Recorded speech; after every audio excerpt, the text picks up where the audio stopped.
Hi bro. ఏపీలో elections వస్తున్నాయి కదా, నెక్స్ట్ ఎవరు సీఎం అవుతారు అనుకుంటున్నారు? Maximum I think Pavan Kalyan అనుకుంటున్నాను. ఎందుకు పవన్ కళ్యాణ్ గారు? అంటే ఎక్కువ రైతుల మీద, ఎంప్లాయ్మెంట్ మీద ఎక్కువ ఫోకస్ చేస్తున్నారు కదా. దాని ప్రభావంలో యూత్ ఫార్మర్స్ ఎక్కువ అట్రాక్ట్ అయ్యి పవన్ కళ్యాణ్ అండ్ చంద్రబాబుకి ఓటేసే అవకాశం ఉంది. పవన్ కళ్యాణ్ ఫ్యాన్ ఏం కాదు, ఉమ్. నేను ఒక ఎంప్లాయీని ఐసిఐసి బ్యాంక్లో. ఉమ్. అక్కడ ఎంప్లాయ్మెంట్ లేకనే ఇక్కడికి వచ్చాను కదా. ఉమ్. ఆ ఎంప్లాయ్మెంట్ ఏదో ఏపీలో ఉంటే ఖచ్చితంగా అక్కడే చూసుకోగలం. ఇప్పుడు పవన్ కళ్యాణ్ గారు చంద్రబాబు కలిసి వస్తున్నారు కదా, ఉమ్. మరి సీఎం పవన్ కళ్యాణ్ అవుతారా లేదంటే చంద్రబాబు గారు? అది వాళ్ళ జనాదరణ బట్టి వాళ్ళు తీసుకుంటారు. ఉమ్. పర్టికులర్గా పవన్ కళ్యాణే చేయాలి, చంద్రబాబు చేయాలని ఏం లేదు కదా. అంటే మీరు పవన్ కళ్యాణ్ గెలిస్తే బాగుంటుందని అనుకుంటున్నారు కదా, మరి ఒకవేళ టీడీపీ పొత్తుతో గెలిస్తే చంద్రబాబు ఉంటారేమో. చంద్రబాబు సీనియర్ కదా, సజెషన్స్ తీసుకుంటాడు. Pavan Kalyan IT minister. అంటే పవన్ కళ్యాణ్ కి ఏదైనా పదవి ఇచ్చే అవకాశం ఉంటుందా? ఇస్తే ఏ పదవి ఇస్తారనుకుంటున్నారు? నేనైతే అనుకుంటుంది ఐటీ. సో ఇప్పుడు చూసుకున్నట్టయితే మనకి ప్రజెంట్ జగన్ పరిపాలన మీకు ఎలా అనిపిస్తుంది?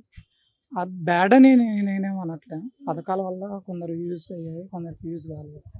యూజ్ కాని వాళ్ళందరూ ఇటు వచ్చేసారు, యూజ్ అయ్యే వాళ్ళు ఏపీలోనే ఉన్నారు. పథకాలు అవసరం అంటారు జనానికి, ఏదైతే పథకాలు ఇస్తున్నారు రత్నాలు కొన్ని అవసరం, ఖచ్చితంగా అవసరం. నేనేం పూర్తిగా అవాయిడ్ చేయట్లేదు. కొన్ని అవసరం ఉన్నాయి, కొన్ని అనవసరం ఉన్నాయి. అనవసరం ఈ పక్కన పెట్టేసి అవసరం ఉన్నాయి చేస్తే ఎంప్లాయ్మెంట్ అనేది ఇంక్రీజ్ అవుతుంది, పోతే ఐటీ డెవలప్మెంట్ కూడా possible. హామీలు ఇచ్చాడు కదా, నవరత్నాలతో పాటు మద్యపాన నిషేధం కానీ స్పెషల్ స్టేటస్ ఇవన్నీ ఇచ్చి ఓన్లీ నవరత్నాలే హామీ నెరవేర్చుకోవడం మీకేమనిపిస్తుంది? నవరత్న మిగతా కూడా హామీలు ఇచ్చాడు, అవి ఇచ్చాడు, అవి నెరవేర్చలేదు. మరి సమ్ ప్రాబ్లమ్స్ వల్ల. అంటే ఓట్ల కోసం డబ్బులు ఇస్తున్నాడు. ఎస్ అనుకోవచ్చు మ్యాక్సిమం. సో అంతేకాకుండా ఇప్పుడు మరి చంద్రబాబు నాయుడుకి ఒక మేనిఫెస్టో ఉంది, మరి పవన్ కళ్యాణ్ గారికి ఒక మేనిఫెస్టో ఉంది. సో ఇద్దరు కలిస్తే మరి ఎవరి మేనిఫెస్టోని ప్రజలు నమ్ముతారు? అది మనం పర్టికులర్గా చెప్పలేం కదా మేము.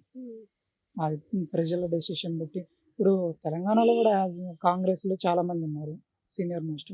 పర్టికులర్గా రేవంత్ రెడ్డికి ఏం ఇచ్చారు, అది జనాదరణ బట్టి ఇచ్చేస్తారు. నెక్స్ట్ వీళ్ళిద్దరు ప్రభుత్వం వస్తే ఒకవేళ ఎలాంటి మార్పులు చూడొచ్చు అనుకుంటున్నారు? ఇప్పట్లో ఏంది, అప్పుడు ఏమొస్తాయి? అది ఎలా గెస్ట్ చేయలేము. అంటే మీరేం కోరుకుంటున్నారు? నేనైతే ఎంప్లాయ్మెంట్ కోరుకుంటాను. ఆల్మోస్ట్ ఏపీ పీపుల్ అందరూ ఇక్కడే ఉన్నారు.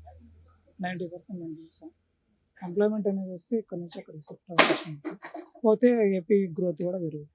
అంటే లాస్ట్ టైం చూసుకున్నట్టయితే పవన్ కళ్యాణ్ గారు ఎమ్మెల్యేగా కూడా గెలవలేకపోయారు గాజువాకలో చూసుకున్నట్టయినా కానీ. సో ఇప్పుడు పదవి ఇస్తే దాన్ని ఎలా సక్రమంగా సరిదిద్దుకుంటారు? ఛాన్స్ ఇచ్చి చూడాలి కదా మేడం, ఫస్ట్ ఇస్తే కదా ఎలా చేస్తారో తెలిసేది. జగన్ కూడా అంతకుముందు సీట్ గెలవలేకపోయారు, గెలిచిన తర్వాత చాలా ధీమాగా జగన్ వై నాట్ 175 అంటున్నారు. మరి 175కి 175 వచ్చే అవకాశం ఉందా? అది పర్టికులర్గా చెప్పలేము. అది ప్రజల్ని బట్టి